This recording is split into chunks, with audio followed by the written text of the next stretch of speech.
Ok. Bom, já temos 25 presentes, acho que podemos dar início. Pessoal, boa noite, tudo bem? É um prazer ter essa experiência com vocês, em nome do escritório GGL Advogados.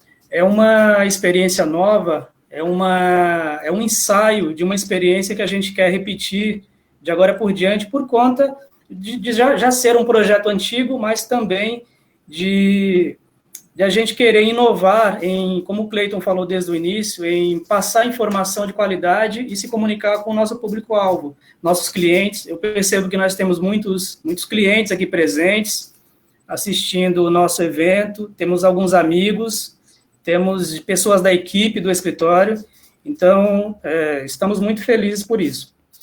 O objetivo da live como eu falei, trazer conhecimento e informação de qualidade. A gente sente que é um mundo de informação a todo momento, mas a população sente necessidade de esclarecimento. Informação por si só não significa muita coisa quando não há o correto esclarecimento. Então, a ideia da live é a gente começar a levar esse tipo de informação com qualidade e esclarecimento para a população que mais precisa. E por que a gente escolheu essa temática do benefício de prestação continuada? Justamente porque, dentre os direitos que temos na legislação, o benefício de prestação continuada, junto com a medida atual do auxílio emergencial, são direitos de primeira necessidade, justamente para a população que mais está carecendo de prestação, de atender às suas necessidades mais básicas, como alimentos, como moradia, e enfim. Então, esse é o objetivo. Como eu falei e repito, esse era um projeto já antigo do escritório, mas como ocorreu esse momento difícil da pandemia, então a gente meio que está antecipando e está colocando em prática desde já o projeto. Então, hoje é um ensaio, hoje digamos, é um projeto piloto, digamos assim, é uma experiência piloto, e, portanto, nos perdoe por eventuais falhas técnicas que possam ocorrer, mas faz parte de qualquer evento dessa natureza, ok? Então, já adiantei que o tema é o benefício de prestação continuadas, /LOAS, e para iniciar, nos primeiros esclarecimentos, vou passar a palavra para o nosso sócio, o Dr. Eric Ribeiro, que vai falar com vocês um pouquinho. Com a palavra, o Eric. Boa noite, pessoal, tudo bem? Eu acho que, inicialmente, antes inclusive de falar sobre a questão do LOAS, é uma dúvida que a gente vê que é muito habitual, é as pessoas confundirem o LOAS com esse benefício que o governo está pagando de R$ 600 por conta do coronavírus. É uma dúvida recorrente e, assim, o que se percebe é que são coisas totalmente diferentes. Por que são coisas totalmente diferentes? O benefício do LOAS, ele é um benefício pago para pessoas de baixa renda, que são idosas ou que elas são portadoras de um tipo de deficiência em caráter permanente. As pessoas que cumprirem os requisitos da lei necessariamente vão ter o direito à percepção do LOAS. Ao contrário desse benefício de R$ 600, que é o benefício que foi gerado por conta da pandemia, que tem um caráter transitório, que existe em função da pandemia e que vai se estender por algo em torno de 3 meses. Pode ser que aumentem o prazo na medida que eventualmente a pandemia se agrave, enfim. Mas é importante a gente fazer essa diferenciação entre o benefício gerado pela pandemia e o benefício do LOAS, que é o benefício que a gente vai discutir hoje. Sobre o benefício do LOAS, o que eu posso dizer primeiramente? O benefício do LOAS não é o benefício do LOAS. O benefício do LOAS, ele se chama BPC. O LOAS é a lei que prevê a possibilidade do benefício de prestação continuada. Benefício de prestação continuada é o nome desse benefício que as pessoas de baixa renda têm. Sobre o benefício do LOAS, quais são as considerações que eu vou tecer a respeito dele? Inicialmente, é importante falar que o benefício está relacionado com a renda. Pessoas de baixa renda, elas têm direito, que são idosas e que eventualmente têm algum tipo de deficiência, elas têm direito a receber esse benefício. Os critérios para definir a idade e para definir a renda, elas estão estabelecidos pela lei do BPC.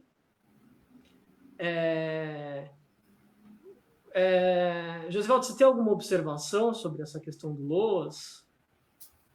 Deixe-me ver. Bom, já tratou sobre a questão da incorreção do nome, a questão dos critérios. Não, então, ocorreu uma alteração legislativa recente e que, inclusive, ela que nos objetivou a trazer o tema para o público. Foi justamente a mudança, o carrossel de alterações que ocorreram, que se vem tentando desde a reforma da Previdência para cá. Mas para tratar com mais profundidade dessa parte, vou passar a palavra para o Dr. Cleiton, que já era a pessoa designada a prosseguir nesse ponto. Cleiton, por favor.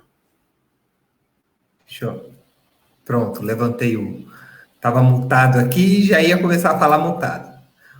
Bom, gente, vamos dar uma pincelada aí em toda essa situação do BPC, do LOAS, em tudo isso que a gente reconhece como benefício assistencial. Bom, a primeira coisa é que nós chamávamos isso de benefício assistencial.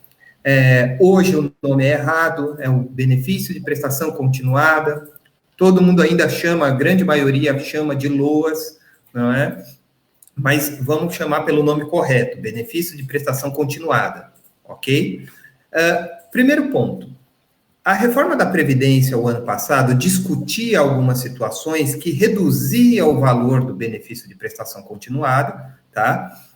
Mantinha algumas situações, algumas características para que as pessoas recebessem, mas era muito prejudicial à população que necessita disso. A gente tem que lembrar que o benefício de prestação continuada é direcionado para pessoas extremamente carentes, extremamente em condição de vulnerabilidade. O que eu quero dizer isso? São pessoas que muitas vezes não vão ter o que comer se não receberem aquele dinheiro. Elas não contam com a ajuda de ninguém. Bom, a reforma da Previdência tentava, num primeiro momento, trazer esse valor para R$ 400 para pessoas com até 60 anos, podendo chegar a um salário mínimo quando elas completassem 70 anos.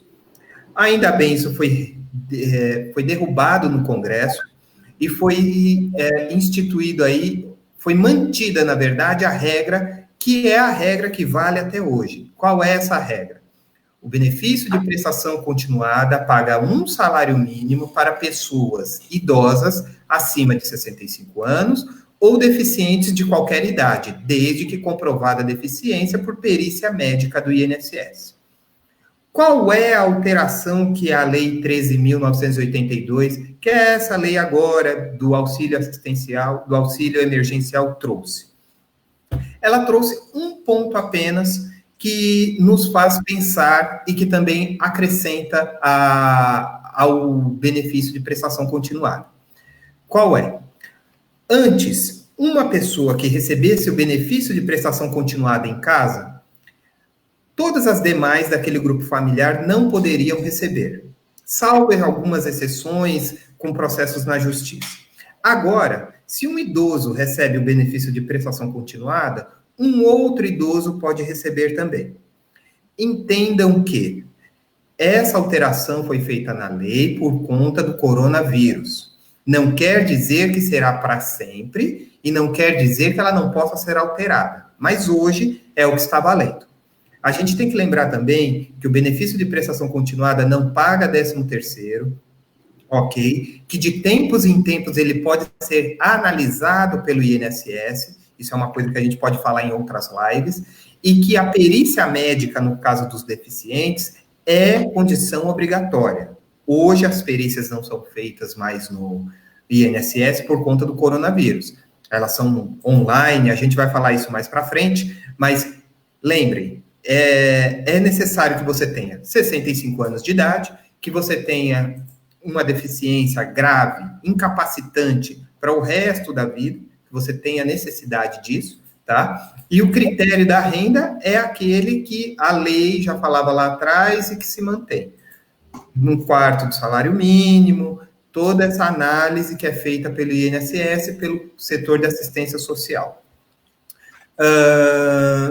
Bom, acredito eu que, pelo menos nesse primeiro ponto, o que aconteceu até agora ficou claro, né? As características do benefício, eu acho que o Dr. Josivaldo pode falar melhor. Pessoal, antes de dar prosseguimento, quero me certificar de que todo mundo está ouvindo e vendo com qualidade, porque começamos a falar e não nos demos conta de que algumas pessoas podem estar com algum problema de audição em relação à qualidade da apresentação. Então, por favor, se alguém tiver com alguma dificuldade de ouvir, já pode fazer menção, já pode falar nos comentários, que aí a gente tenta melhorar na medida do possível.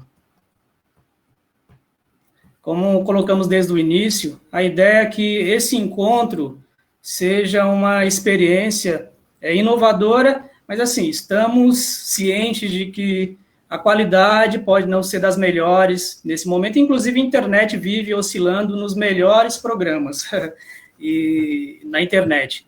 Então, nós temos essa clareza, então contamos com a compreensão de vocês e, enfim, estamos abertos a comentários, tá? Mais à frente, vamos abrir uma possibilidade de perguntas também, então fiquem à vontade, à medida que a palestra for ocorrendo, já comecem a deixar suas perguntas aí, que à medida do possível a gente vai começar a responder, ok? Então, como o Cleiton colocou, deixa eu ver, como o Cleiton colocou, houve uma lei que fez algumas alterações, na verdade houve uma mudança, uma montanha-russa de tentativas de alteração do benefício assistencial nos últimos tempos. Com a reforma da Previdência não aconteceu, felizmente, porque milhões de pessoas sairiam prejudicadas. Milhões de pessoas que têm hoje, que preenchem os requisitos, não conseguiriam. Imaginem só que queriam aumentar o benefício para pessoas a partir de 70 anos de idade. Se hoje, no Brasil, grande parte da população com 60 anos já não tem condição física de trabalhar, imagina uma pessoa com 70 anos de idade, né? Então, por aí a gente vê como alguns interesses tentam destruir e impedir o cidadão e o trabalhador de alcançar seu direito. Então, com a reforma da Previdência, eles não conseguiram. Com o decorrer com a entrada de 2020, tentaram aprovar uma lei que ocorreu alguns reveses. Na verdade, a Lei 13.981, ela aprovou o benefício com uma possibilidade de ampliação do benefício para quem tem renda por cabeça de R$500. Na verdade, meio salário mínimo, estou, na verdade, arredondando. Quem ganha até meio salário mínimo. Só que, infelizmente, isso não se sustentou. Qual seria a vantagem da família que tem renda per capita de meio salário mínimo? Aumentaria a possibilidade de milhões entrarem e terem acesso ao benefício, mas isso, infelizmente, não foi considerado, foi derrubado. Então, surgiu um outro projeto que o Senado aprovou, já vindo nessa levada do auxílio emergencial, da pandemia, e aí criaram alguns critérios que finalmente fizeram parte de uma lei. onde é que eu estou querendo chegar, gente? Os tribunais e os juízes, há tempos, entendiam que mesmo a pessoa que ganha, mesmo que uma família que tem renda per capita acima de 1/4, deixa eu tentar dar um exemplo claro. O que é renda per capita? Uma família que ganha R$1.000 e tem 4 pessoas, cada pessoa dessa família ganha, se dividir por cabeça, R$250, certo?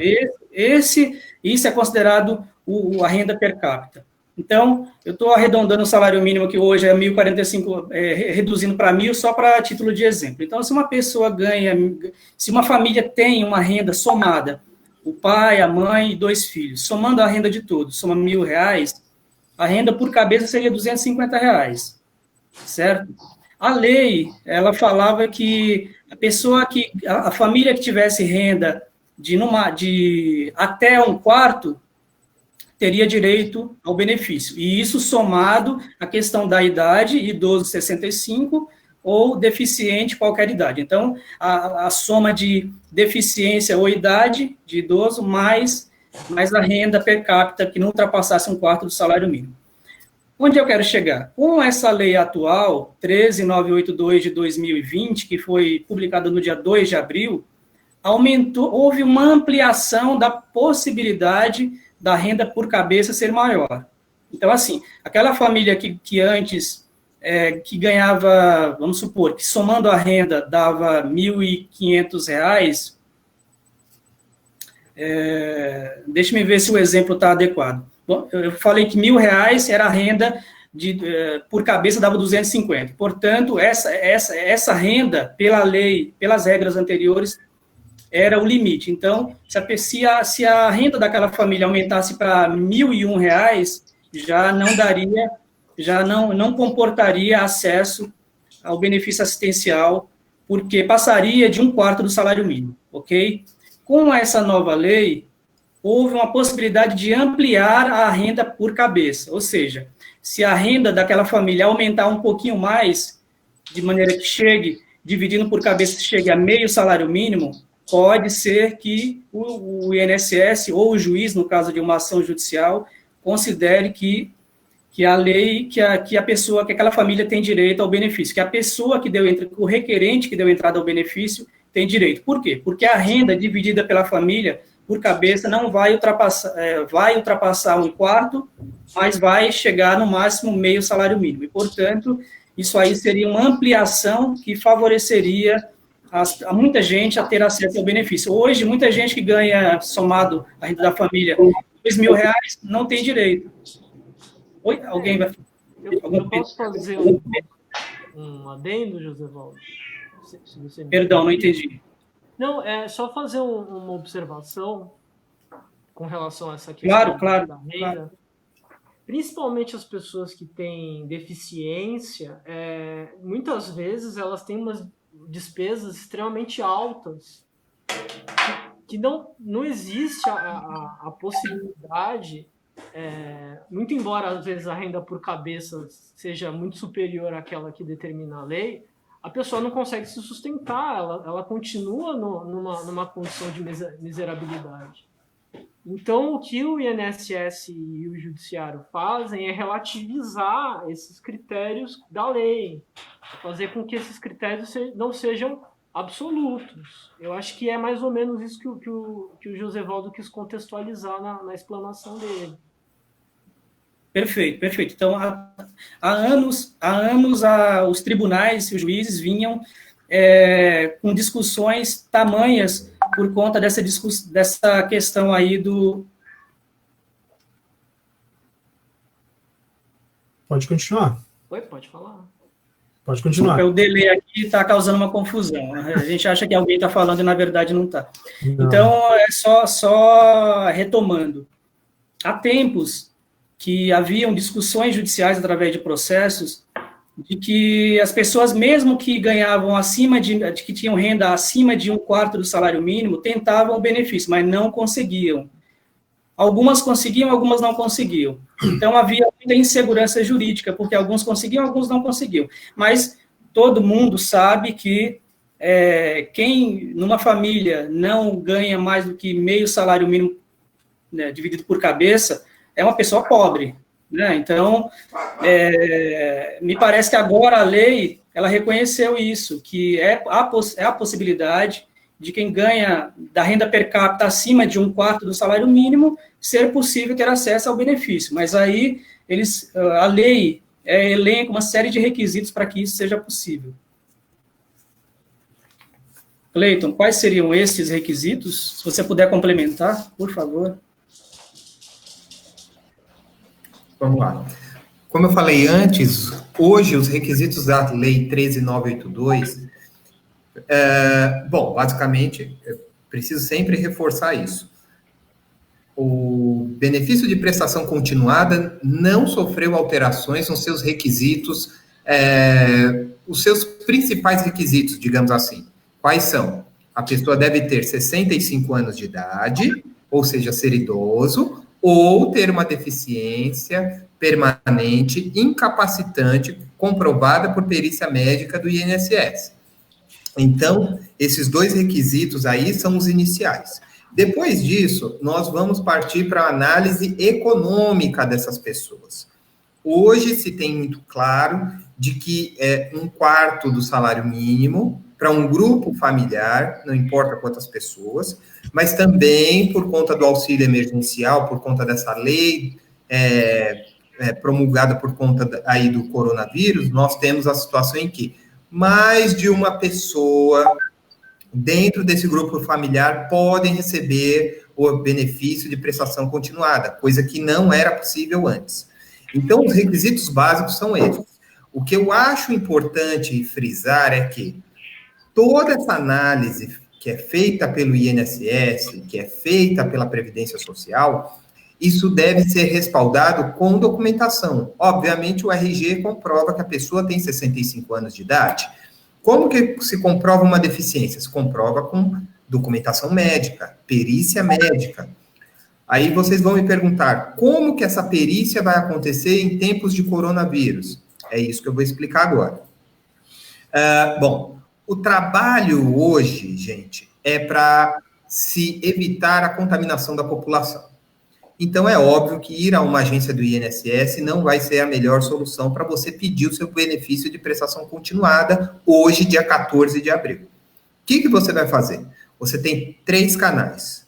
O primeiro canal, você vai ligar para o 135 da Previdência, vai agendar um atendimento, vai informar para o operador, para o atendente, suas necessidades, ele vai pedir os seus dados, vai alimentar isso no sistema, e a partir daí vai ficar pendente apenas a perícia.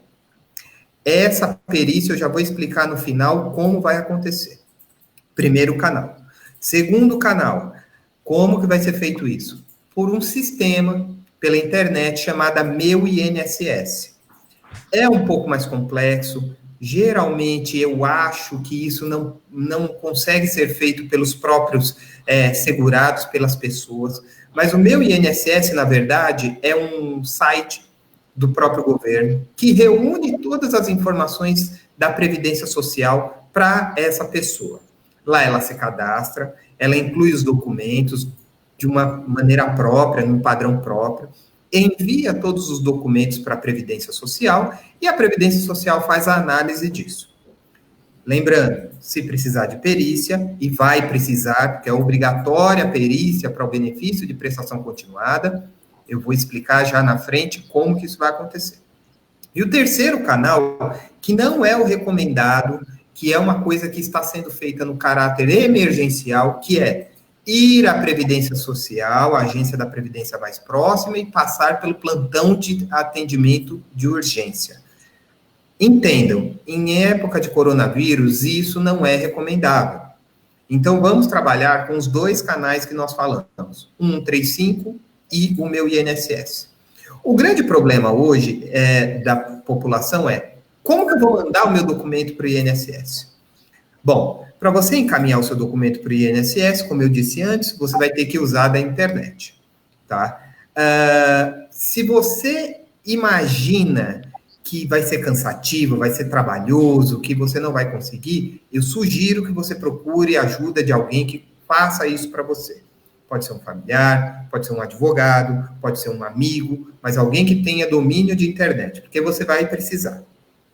A perícia médica ou a perícia social, ela é mantida pelo INSS. Para os casos de idosos, comprovado o estado de, desculpa a expressão, mas é assim mesmo que o benefício assistencial é pensado pela estrutura jurídica, comprovado o estado de miserabilidade, ele já é analisado pelo INSS, ele é instaurado, ele é analisado e ele é julgado. Sim, julgado, ele é avaliado e dito se vai ser deferido ou não. No caso da perícia médica, que é necessária documentação médica, você vai mandar esse documento para o INSS pelo site, eles vão receber lá, vão fazer a prévia análise e vão fazer a liberação. Há uma portaria do INSS que, por conta do coronavírus, essa análise já seria antecipada. A pessoa envia pela internet e o INSS faz a liberação sem perícia. Entendam só, num país com 200 milhões de habitantes, isso é muito difícil, essa liberação direta. Então, vamos imaginar que, de qualquer maneira, alguém vai analisar o seu documento, ok? O que é importante aqui as pessoas saberem? Cleiton, o que eu preciso ter em mãos? Seus documentos pessoais, você precisa ser cadastrado no CadÚnico, isso daí que está dando uma baita confusão para o pessoal receber o auxílio emergencial, mas você precisa estar cadastrado no CadÚnico. Geralmente são os municípios que têm centros referenciados de assistência social para fazer esse cadastro, então você precisa ter isso, tá? Você vai precisar, no caso de deficiente, de uma documentação médica que comprova essa deficiência. E aí, o que eu estou dizendo? Laudos médicos, muitas vezes exames. Muitas vezes, gente, eu falo aqui deficiência, e tem gente que já imagina alguém sem braço, sem perna, uma pessoa que não goza de capacidade civil, que está, desculpe a expressão, vegetando. Muitas vezes, deficiência não é isso. Um problema cardíaco grave é deficiência, sim. Um problema renal de rins, um problema hepático de fígado, isso é deficiência também. A gente tem que analisar aí o conceito de deficiência bem amplo.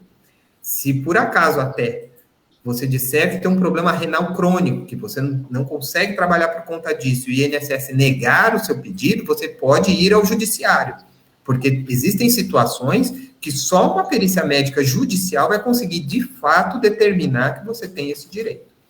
Então, gente, até para finalizar minha fala aqui, é importante que todos tenham em mente que a documentação não é nada de outro mundo, é uma documentação básica.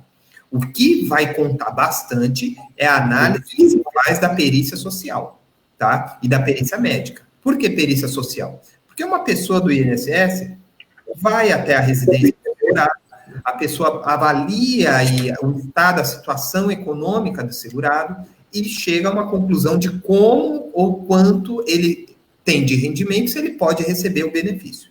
No caso do deficiente, além dessa análise econômica, que é uma coisa somada com a outra, é também necessário que seja feita aí a análise da documentação médica. Tudo isso, gente, vai acontecer em 2 ambientes, 3 ambientes. Se tudo estivesse normal, você poderia juntar toda a sua documentação, preencher os requerimentos e ir na agência do INSS. Como nós estamos num momento de exceção, você tem que fazer isso pelo site meuinss.gov.br ou então tentar fazer isso pelo telefone 135 da Previdência, passando os dados por telefone para o atendente. Pela nossa experiência no escritório, nós já sabemos que alguns clientes não têm familiaridade, não têm contato, intimidade com a internet. Então, é interessante procurar alguém que tenha. Se você não conseguir uma pessoa da sua família, um advogado, um colega, um professor, alguém que possa fazer esses preenchimentos. Porque, uma vez preenchido o requerimento, ele vai pelo sistema online e não tem como corrigir no meio do caminho. Tá certo? Eu acho que na minha fala é isso de uma maneira até resumida, para não cansar muito quem está nos ouvindo, né? Enfim, agora a gente passa aí para a última parte, que eu acredito que a gente pode passar aí, Josevaldo, para a questão de como que a gente vai proceder com perguntas e tudo mais. Lembrando, só um adendo aqui, que é sempre importante a gente deixar claro que o benefício de prestação continuada, ele é um benefício de cunho social, ele não é assistencialismo, ele é assistencial, ele faz parte da rede do Sistema Único de Saúde, sim, ele faz parte do sistema do SUAS, né, que é o Sistema Assistencial Brasileiro. Não é uma coisa, não é privilégio, não é, eu já ouvi falar isso, não é um auxílio miséria, não é nada disso. É assistência social para as pessoas que precisam. Então, se você receber um não do INSS na esfera administrativa, isso não significa que você não tenha direito, porque você pode levar esse caso para a justiça. Você vai juntar suas provas, você vai entrar com um processo na vara federal e vai discutir, sim, os seus direitos. O que vocês têm que ter muito claro em mente é que o benefício de prestação continuada, ele é momentâneo. Ele é para um momento da vida. Então, são para as pessoas que não têm a ajuda, que não recebem a ajuda de ninguém, não têm condições de trabalhar por si, e já estão em uma situação de tal calamidade em suas vidas que elas precisam desse benefício. Então, o sistema aí da Constituição de 88 para cá protege essas pessoas. E é importante que a gente diga isso, que vocês têm esses direitos, que vocês precisam ser protegidos, porque tem muita gente que acha que não tem esse direito, que ela não faz jus a isso. E não é bem assim. Faz jus, tem direito, desde que preencha os requisitos, tá? Lembrando que a documentação é muito importante, quem tem documentação médica, quem tem documentação social, guarde seus documentos. A gente enfrenta essa dificuldade no escritório, às vezes a gente fala, olha, você passou por um asilo, você passou por uma instituição social, puxa, doutor, eu joguei fora. Guardem esses documentos, isso é importante. Tragam para os advogados toda a documentação necessária, tudo aquilo que você teve. Se você tem uma doença aí que você já se trata há 10 anos, tenha em mãos uma boa parte dos documentos, né? Leve os exames, leve os laudos médicos, porque isso tudo vai contar, gente. Principalmente se o caso for para a justiça. Porque o médico do juízo, o perito judicial, ele vai analisar isso num conjunto, tá bom? Eu acredito que é isso, até para não deixar o pessoal cansado aí da minha fala, Josevaldo e Wagner, eu acho que é só. De repente pode abrir para perguntas ou fazer alguma complementação em cima do que eu disse. Então, ok, gente, é o seguinte, só para fazer um complemento, a boa explanação do Cleito, a nova lei, a lei que criou a ampliação ao benefício assistencial, ela trouxe expresso que mais de uma pessoa pode ter direito ao benefício assistencial na mesma família. E isso não era claro, isso era discutido nos processos judiciais. Então, isso agora está expresso. Essa é uma boa notícia. Então, se alguém de uma família já recebe o benefício assistencial, outra pode receber, e o valor que essa outra já recebia não será considerado no cálculo. Isso é importante para a questão da soma da renda por cabeça. Então, essa questão da matemática parece um pouquinho complicada, mas, assim, na verdade não é, tá, gente? O importante é entender que quem ganha 1/4 do salário mínimo, uma família que dividindo a família pelo número de membros, cada uma ganhando 1/4 tem direito ao benefício.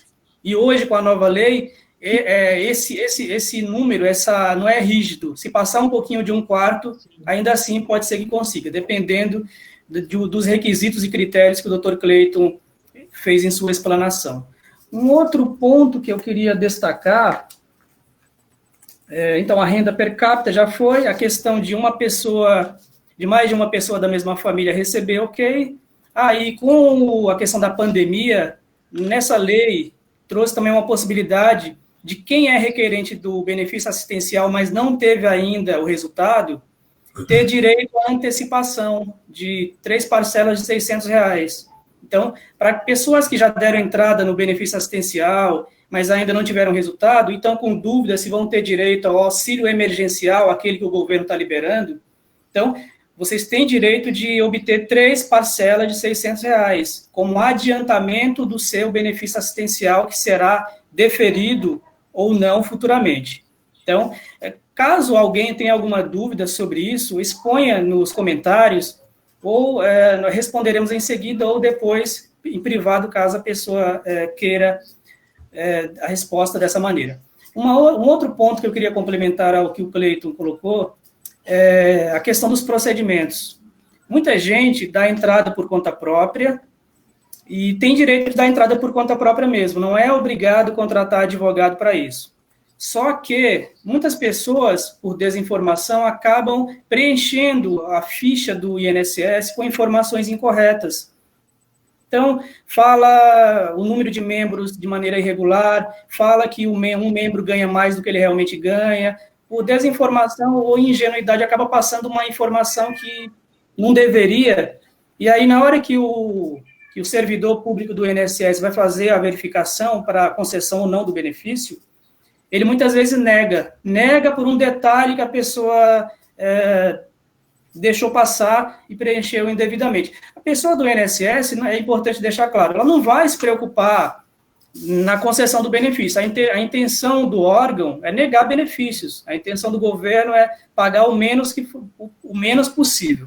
Então, é importante que o cidadão tenha essa ciência de que pode dar entrada sozinho e deve, sempre que possível, na via administrativa, fazer o agendamento da entrada.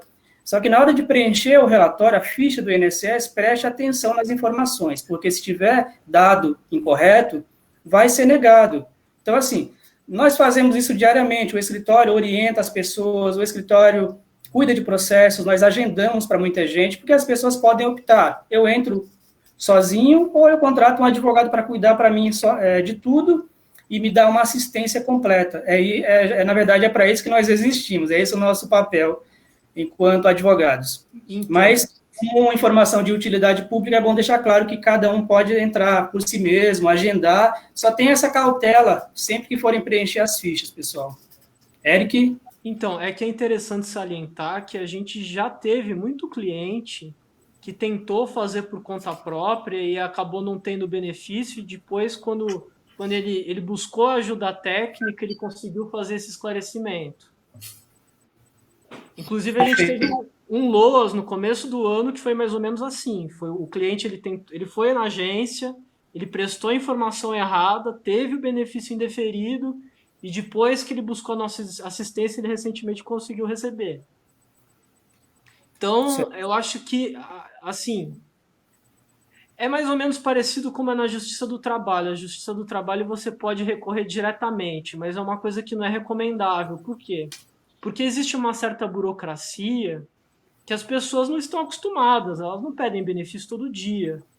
Então, buscar uma ajuda é sempre bastante interessante, mesmo que eventualmente não seja de um técnico, mas de alguém que tem mais familiaridade com as ferramentas.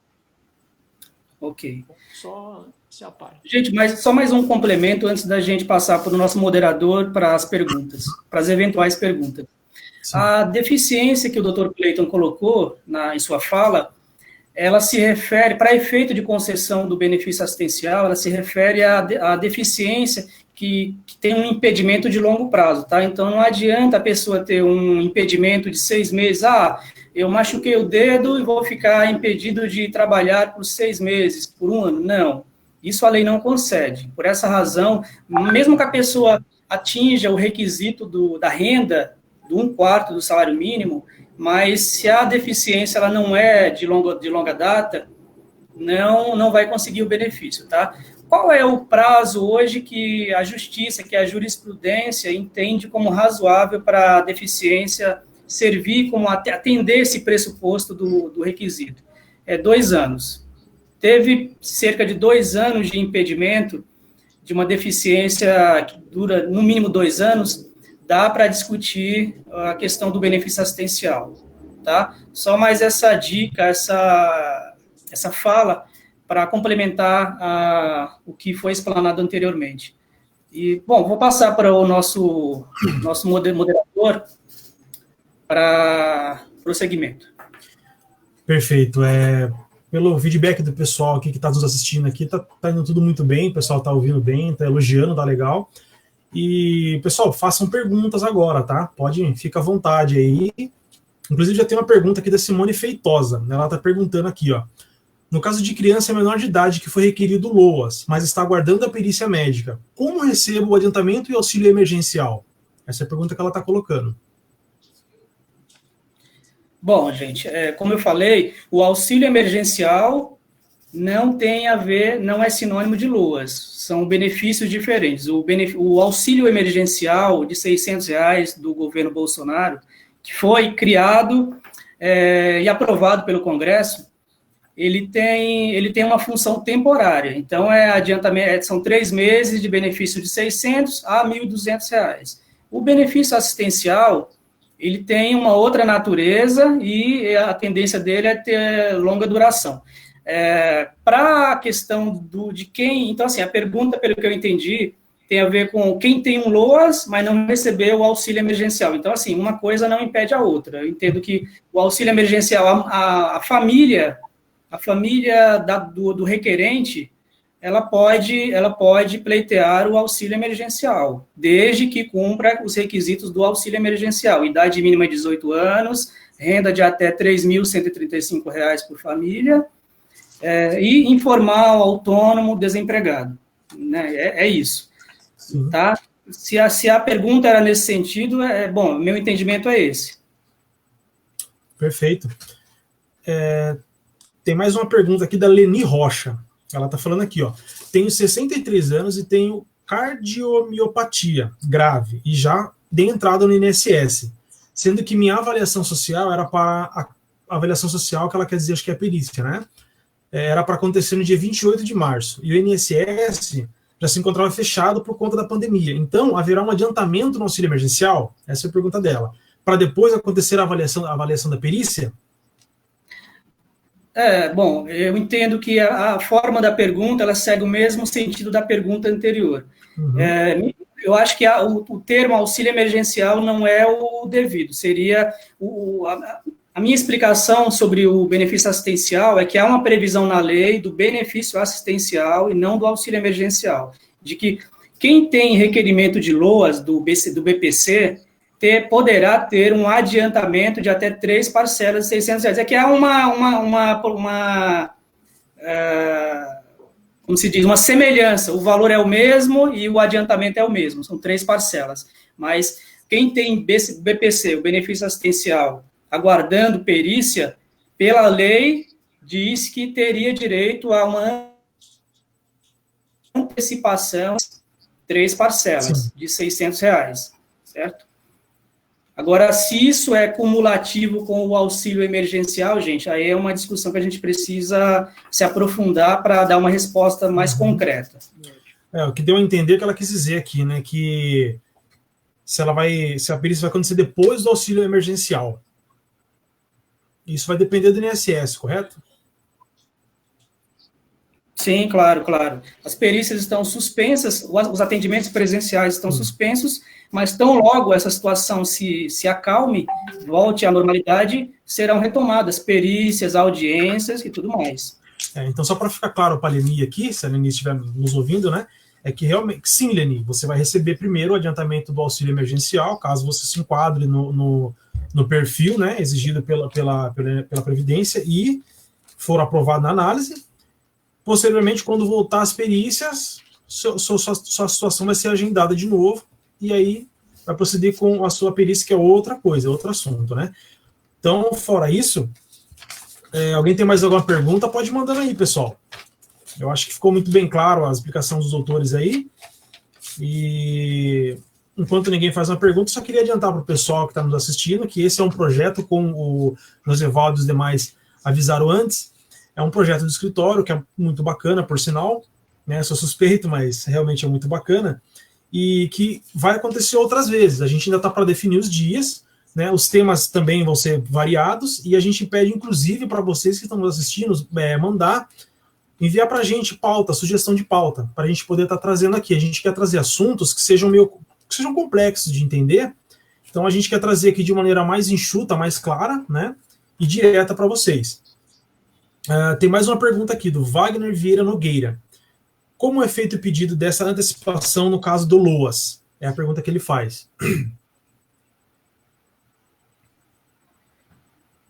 Gente, me parece que essa questão ainda está sendo regulada pelo governo federal. Eu tenho para mim que isso aí não tem ainda um decreto sobre como vai funcionar, mas para ter uma concretude, uma resposta mais fechada, a gente vai pedir um tempo para responder a pessoa que fez a pergunta, ok? Perfeito. Me parece que essa questão não está ainda, não há um decreto sobre como vai funcionar a liberação desse recurso. Perfeito. Então, peço que o Wagner acompanhe a nossa página e também manda inbox para a gente, que a gente vai trazer essa informação com mais clareza e mais certeza para ele. E a Leni está nos agradecendo pela explicação, ela entendeu que foi muito bem esclarecida. Obrigado você, Leni. Compartilha a nossa live aí também, curte nossa página, acompanha o nosso trabalho, vai ter coisa muito mais interessante para nós aí. Cleiton, quer falar alguma coisa? Só para complementar essa questão das antecipações, é importante a gente lembrar que existe uma baita briga entre o Congresso Nacional e o governo, o executivo governo que está aí instituído, né? Entre a presidência. Então, o setor econômico do governo diz que não tem o dinheiro para fazer as antecipações e que precisa saber de onde vem. E o Congresso diz que não, que eles têm que antecipar isso, porque até já foi aprovado. Então, o pessoal tem que ficar de olho, porque a qualquer momento pode sair essa alteração legal aí, essas orientações de como pedir essa antecipação. Isso ainda não está aprovado, tem situações que a antecipação vai ser limitada a R$200 em 3 vezes, tem alguns que falam em R$600, tem gente que já chegou a falar até em antecipação de um salário mínimo uma única vez. Calma, deixem primeiro que o INSS traga essa informação de maneira oficial para que a gente possa passar para vocês. Tem muita gente falando aí o que vai antecipar, não vai antecipar, só que nem a própria Caixa Econômica Federal, nem o INSS, nem o governo sabem como fazer isso. Por exemplo, tem uma quantidade enorme de pessoas, de contribuintes, da população que não estão cadastrados no cadastro único. Essas pessoas, por si só, já não vão receber benefício. E aí as pessoas vão precisar saber aonde vão fazer isso. Então, calma. Todas as informações serão dadas, elas vão saindo com o tempo, é uma situação muito nova que nós estamos vivendo, mas o que a gente pode dizer é o seguinte: o que tratar de perícia médica já tem um canal. Você pode mandar pela internet, pelo meu INSS, como eu disse, ou tentar agendar um envio pelo 135. Essas situações das perícias sociais, que são pessoais mesmo, porque você é visitado por um assistente social, essas ainda vão ser remarcadas, porque essas aí, elas não vão acontecer agora e vão acontecer num segundo momento, num momento posterior. O que gera essa situação de incômodo das pessoas em relação às antecipações. Isso que é o problema de hoje. O problema de hoje para essas pessoas é saber como receber. E não há resposta correta até que o Congresso Nacional e o governo alinhem o mesmo discurso e determinem de onde vem o dinheiro, como será pago e como essas pessoas vão poder pedir antecipação. Até agora não tem regra, pessoal. Perfeito. Tem mais uma pergunta aqui da Fabiane Góes, né? Ela está falando, né? O valor de R$600 pago ao segurado do BCP ofende a Lei 8.213.91 e o princípio da isonomia, que diz que nenhum benefício deve ser inferior ao salário mínimo. Embaixo ela endossa falando, né? Posso discutir judicialmente? Eu não entendi muito bem isso como uma pergunta. Só, não pulando a dela, mas só da Simone aqui embaixo, a gente já volta na Fabiana. Simone fala, né? Exemplo, tenho o BCP em algum momento da vida. Se alguém tiver uma renda na minha família, mesmo depois de ter conseguido o benefício, pode ser cancelado por causa da renda? Bom, pessoal, eu vou responder, vou começar pela da Simone. Eu vou responder com um caso concreto que o escritório vivenciou. Tivemos um cliente que o filho recebia o benefício assistencial, só que em determinado momento ele recebeu um processo do INSS alegando que eles estavam recebendo valores indevidamente porque a renda da família tinha aumentado sobremaneira. E aí o cliente, de boa fé, nos procurou. E aí, doutor, o que eu tenho que fazer? Será que eu vou perder? Eu vou ter que devolver todos os valores que eu já recebi a inteira? E aí nós falamos, não é bem assim. Na verdade, então, objetivamente, a Simone, sim, se a renda da família tiver uma mudança no curso do tempo, o benefício será realmente cancelado, porque a existência dele é justamente para ajudar as pessoas em situação de vulnerabilidade social, pessoas que têm necessidades básicas para se alimentar, para necessidades básicas da vida. Então, se você recebe o benefício, em algum momento você tem uma situação econômica promissora, de avanço na escala social, sim, na verdade, a ideia é que cada benefício assistencial, seja o Bolsa Família, seja o emergencial, seja o BPC, a ideia deles é justamente atender momentos difíceis das famílias, para que elas consigam subir um degrau na vida e conseguir se integrarem e não dependerem desses valores. Então, sim, se houver uma melhora, então, na condição econômica da família, sim, poderá perder o benefício. Tanto que isso é possível como o próprio governo faz perícias sociais periódicas. Então, assim, a cada, pelo menos 2 anos, há uma perícia social marcada para idoso e perícia também para a pessoa que é deficiente, porque muitas deficiências podem ser superadas, né, e aí a pessoa perde o direito ao benefício. Então, espero que a resposta tenha sido respondida a contento. Já entrando no questionamento da Fabiana, e o Cleiton pode complementar depois, que eu percebi que ele quer falar. No caso da Fabiana, a questão dela tem uma natureza um pouquinho técnica. Então, benefício pode ser menor do que um salário mínimo. No caso do BPC, eu concordo com ela. Não pode ser menor do que um salário mínimo. Mas e aí? Eu consegui a antecipação do BPC de R$600, o que eu faço? Depois, quando você conseguir a concessão do benefício lá na frente, eu estou supondo que você deu entrada, não conseguiu ainda a liberação, o governo apenas antecipou 3 parcelas. Então, lá na frente, você consegue a confirmação de que você vai receber vai receber dali por diante um salário mínimo. Ok, mas eu recebi 3 parcelas de 600, eu teria direito de receber um salário mínimo e não 600. Dá para discutir o pedido de diferenças. Eu entendo juridicamente que dá para discutir com base nesse raciocínio dela, de que princípio da isonomia e princípio de que não é possível receber valores menores do que um salário mínimo. Mas isso não se aplica, gente, aos outros benefícios, ao Bolsa Família, nem ao auxílio emergencial, que tem outra natureza temporária para cumprir necessidade de emergência por conta da pandemia, tá? Espero que tenha conseguido esclarecer. Só um adendo à fala do Josevaldo, até para arrematar, na questão da Simone ali, que ela fala que pode ser cancelado, sim, pode, e se nós considerarmos a bem da verdade, deve. Por quê? Porque, como eu disse, o benefício de prestação continuada é um benefício assistencial para momentos transitórios da vida da pessoa e que não deve ser encarado como uma renda vitalícia, exceto para as pessoas com deficiência grave que vão gozar desse tipo de coisa. Acho que o Josevaldo caiu. Acho que caiu.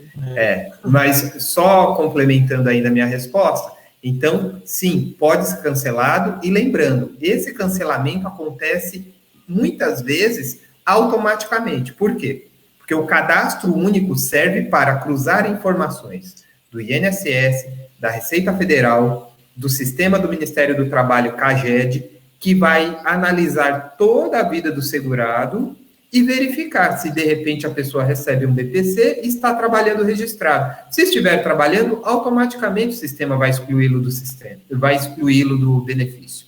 Então, é bom que isso fique claro para as pessoas, porque muitas vezes a gente acha que... Josevaldo voltou? Ainda não. Acho que ele não volta mais, hein? Vocês estão me ouvindo? Ele caiu, tô. Em paralelo aí com a Fabiana, só também complementando um pouquinho, eu tenho para mim que esses R$ 600 iniciais, isso falando do BPC, não vou falar do auxílio emergencial, porque o auxílio emergencial é para uma situação extraordinária. No caso do BPC, se por acaso você recebeu uma antecipação de R$ 600 por 3 vezes, entendo eu que lá na frente, na hora de receber os atrasados, você vai ter uma complementação disso, tá? E ainda que você não tenha, você vai poder discutir, eventualmente, judicialmente, essa diferença dos 600 para o valor do salário mínimo. Eu não acho que a autarquia, que o INSS não vai complementar esses 400 e poucos reais aí para chegar aos 1.045 do salário mínimo, tá? Eu acredito que sim, eles antecipam 600 e depois eles complementam até os 1.000 e poucos, que é o famoso pagamento dos atrasados, né? Sim. Eu acho que o que é interessante falar também, que esse benefício ele não funciona como uma aposentadoria. Aposentadoria, você contribui para ter o direito à percepção. Ele é um benefício para te ajudar numa circunstância em que você se encontra com uma renda baixa. Exato. Ou seja, ele não é uma aposentadoria, ele não tem carência, você não precisa contribuir para o INSS por um tempo para poder fazer jus ao BPC. Você não vai ter o pagamento do 13º, como você tem no caso de uma aposentadoria. Por quê? Porque esse instituto da prestação continuada é para te ajudar numa situação de vulnerabilidade, uma situação em que você se encontra com uma renda baixa. Acho que era só essa observação mesmo. Certo, então Simone está esclarecendo pelas dúvidas que a gente tirou dela. A gente agradece você, Simone, pela pergunta. E reforço, compartilha nossa live aí, curte nossa página, acompanha nossos trabalhos aí. Reforçando também, a gente vai fazer outras lives com outros temas também, né? E tem mais alguma coisa? Perguntas, acho que o pessoal encerrou. O pessoal quer endossar mais alguma coisa? Eu só queria fazer uma pergunta para o Cleiton, referente ao BCP. Se o soro positivo entra nessa categoria? Vamos lá, boa pergunta, viu, Wagner? É uma discussão bastante ampliada em relação ao soro positivo, por quê? Eu já vi decisões que entendem que ele tem direito, sim, ao benefício de prestação continuada e outras que não. Por quê? Porque a legislação fala em incapacidade para o trabalho, incapacidade permanente, uma doença que incapacite a pessoa. E nós sabemos, muitas vezes, que o soro positivo, ele não tem nenhuma outra comorbidade, exceto o fato de ser soro positivo. Então, ele trabalha normalmente, ele tem uma vida absolutamente normal, embora seja portador do HIV. Nesse sentido, eu acho que é preciso analisar todo o contexto biopsicossocial da pessoa. O que eu quero dizer com isso? Digamos que a pessoa seja HIV positivo, mas seja vou usar um exemplo, diretor de uma empresa. Não vejo motivo para que ele peça o benefício de prestação continuada. Agora, se o portador do HIV estiver em situação de vulnerabilidade, com certeza ele fará jus ao recebimento desse benefício, né? Até porque ele precisa aí de uma série de medicamentos, ele precisa de um trato especial que demandará aí uma proteção que ele muitas vezes não tem, ele não tem renda. Então, isso sai um pouco do campo da doença e vai mais para o campo da análise biopsicossocial, que é não vou dizer nova, né? Mas é até uma análise mais recente que tem sido feita da legislação da assistência social brasileira, justamente para que possa abraçar essas pessoas que às vezes têm um pequeno fator que você acha que não dá direito e dá. Um exemplo, a própria legislação traz agora, com a Lei 13.982, é quando uma pessoa da família utiliza todos os recursos dela para uma doença, para tratamento de uma doença, sendo que ela não recebe, essa doença, ela não recebe, por exemplo, atendimento pelo SUS, ou não tem fornecimento de medicação necessária para isso. Se todo o rendimento daquela família for absorvida para tratamento daquela doença de uma determinada pessoa da família, uma outra pessoa da família, ou até essa própria pessoa, faz sim jus ao recebimento do benefício de prestação continuada. Por isso que eu disse, isso é uma análise biopsicossocial. Vai analisar a vida da pessoa, vai analisar o contexto familiar da pessoa e vai analisar a doença da pessoa. Perfeito. E eu faço um complemento, gente. Clayton destacou o elemento biopsicossocial, mas a própria questão da deficiência, muito embora seja uma doença, ela pode levar a um impedimento de longo prazo. Lembra que falamos antes? Impedimento de longo prazo que impeça a pessoa de ter renda, de desenvolver capacidade laboral. Então, isso se encaixa perfeitamente para efeito do LOAS. Muito embora o HIV/AIDS seja doença, mas se gerar limitações de ordem física, mental e intelectual, pode ser enquadrado sim. Tudo vai depender do caso concreto e da interpretação do órgão. Enfim, eu entendo que é possível perfeitamente conseguir. E há já referências na jurisprudência brasileira de que há quem conseguiu. Então, há possibilidade sim. Perfeito. Então, pessoal, lembrando, essa live de hoje vai ficar disponível no canal aí. Então, se vocês viram o assunto, né, e achar que perdeu, fica tranquilo, dá para vocês assistir de novo. Tá muito bem claro os esclarecimentos dos doutores sobre o assunto tratado. Então, vocês podem ficar sossegados. E mesmo que vejam depois a live, depois vejam que está gravado, né? E tem alguma dúvida, chama a gente inbox. Dá um toque lá inbox, na nossa página, né? Do escritório. E que a gente está respondendo o mais breve possível. A gente vai estar entrando em contato com vocês e respondendo. Alguém quer mais endossar alguma coisa? Falar algo? Acho que não. Tá tranquilo? Acho que não. Bom, tá tranquilo. Só quero agradecer aí ao pessoal que assistiu a nossa live, participou dessa nossa primeira live. É interesse nosso manter esse tipo de contato com o nosso público, com as pessoas que nos conhecem, que têm interesse pelo tema direito do trabalho, previdência social, que tenham dúvidas, né? O chat está aí para isso. Tragam dúvidas, tragam questionamentos.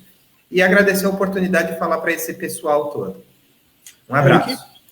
De minha parte, gente, quero agradecer aos amigos presentes, aos clientes que também, alguns estiveram presentes, agradeço imensamente em nome da família GGL, e recebi aqui no WhatsApp, à medida que falava e que interagia, muitas manifestações de agradecimento. Então, na verdade, é a gente que agradece, nós que agradecemos a participação, o incentivo da parte de vocês, e dizer que estamos muito felizes. Como destacamos desde o início e durante o percurso da interação, tivemos alguns probleminhas técnicos, inclusive de áudio, mas, assim, tenho certeza de que vocês compreendem e precisamos, na verdade, do incentivo de vocês. Então, estejam com a gente, tragam dúvidas, perguntem, participem dos nossos canais, critiquem também, crítica é sempre importante quando ela é construtiva,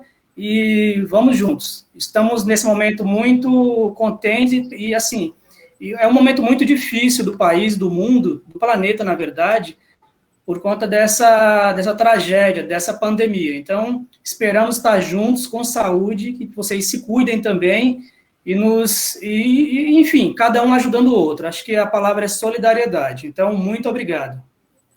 Eric?